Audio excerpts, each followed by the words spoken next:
uncompromising faith.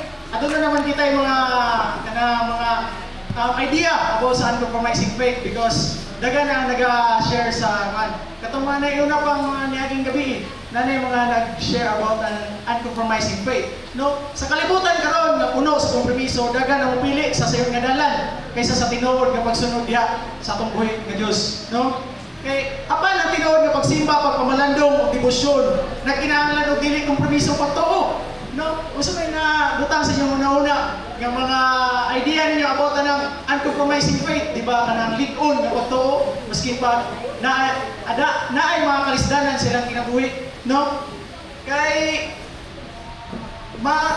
sinati nimo ang lig-on nga pagtuo, mabati nimo ang lig-on nga pagtuo pinaagi sa pagsabot sa grasya sa Dios, no?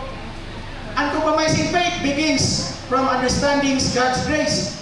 Kung saan man yung magsabot sa grasya sa Diyos, pagpaminaw sa pulong, pagbasa sa Bible, o pag-appreciate sa iyang ginabuhat, nga naon lamang, o katunapay, mga ano. Kaya ang dili matarog, nga itong mga pagtuo, ang dili matarog, nga itong pagtuo, dili na bunga sa itong kaugalingong kaalam, dili na bunga sa itong kaugalingong mga lihok, dili na bunga sa itong kaugalingong mga buhat, no?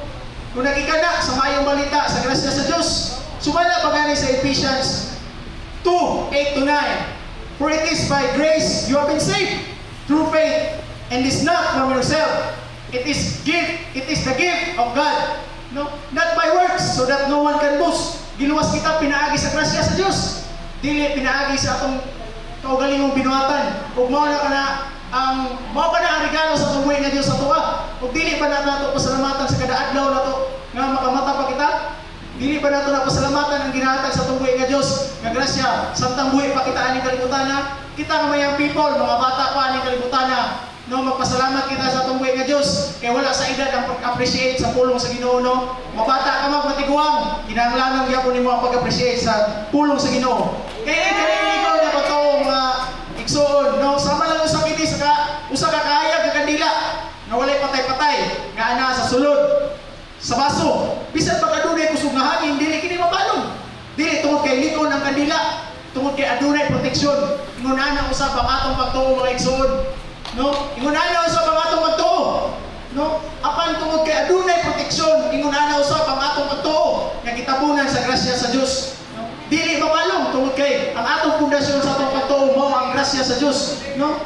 Kung nasabtan nato ang grasya sa Dios mga igsoon, ang atong pagsimba mahimong tinuod o dili piki. Ang atong pagpamalandong mahimong laom o dili o matinudanon, no? Ang atong demosyon mahimong padayon bisan walay nakakita, no? Karon mangutana kita sa tutag sa kagalingon. Sa tunguna-una, no? Mangutana kita. Nag-alagad ba ko tungod sa kahadlok o tungod sa grasya na atong nadawat? No? Conclusion. Dago ka may sing faith, nagsugod sa kinasing-kasing, nga nasayod, nga naluwas, pinaagi sa pagtuo. Kung may atong gituuan, ng mga Kristyano, kung may gituuan ato mga grace, no? Nga si Kristo gilansang sa krus, namatay, gilubog, ug nabanaw sa ikatulo ka adlaw. Kulang na sa Dios mo ang pundasyon sa atong pagsimba, pagpamalandong, ug debosyon. Magpabilin nga likod ang atong pagtuo, bisan pa adunay mga kalisdanan. No? Kaya sa last, mabasa na ito sa Romans 12:1. Therefore, I urge you, brothers, in view of God's mercy, to offer your bodies as living sacrifice, holy and pleasing to God. This is your spiritual act of worship. No? Ialad ninyo ang inyong lawas, inyong nabuhi nga alad.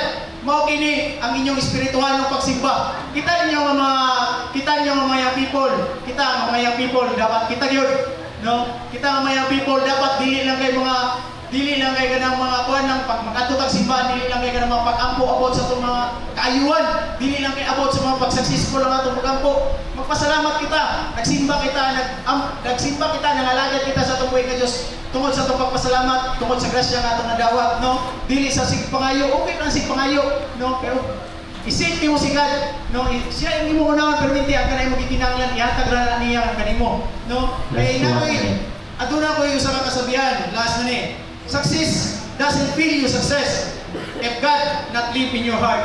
Kung bago na ako pagkatapuson, mag-ampo kita, Amahan na mo, malangit nun, salamat sa mga pulong, nga nadungag kaalam na mo Ginoo. Salamat kay Ginoo sa paggiyan nimo sa imong ubos nga alagad Ginoo, nga nasaysay lamang ang imong mga pulong Ginoo sa yalo lang mga pamagi Ginoo. Wala kami arang mahimo Ginoo sa imong kinabuhi Ginoo kung wala ikaw. Mao nga na mo gipasalamatan Ginoo, ginapo kay wala kami arang mahimo. In Jesus name we pray. Amen.